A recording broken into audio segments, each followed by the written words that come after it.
সঙ্গ দেওয়ার জন্য আমার যিনি শিক্ষক নেতা ইতিমধ্যে শিক্ষক নেতা রাজনৈতিক ব্যক্তিত্ব শ্রদ্ধা আব্দুল রহিম স্যারকে যাদের উদ্যোগে এই সহযোগিতা পেয়েছেন তাদের জন্য দোয়া করবেন। আমি আর কথা না আসলে ওইভাবে উনি কাজ করতে পারেনি আগে বিভিন্ন আমার বাড়িতে চুরি হয়েছে, আমি চুপে বসে থাকলাম। কালকে দেখবেন যে আপনার বাড়িতে হয়েছে।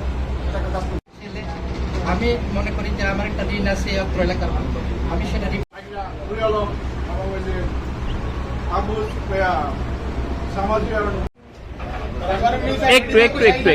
একটু টাইম দেন আর একটু।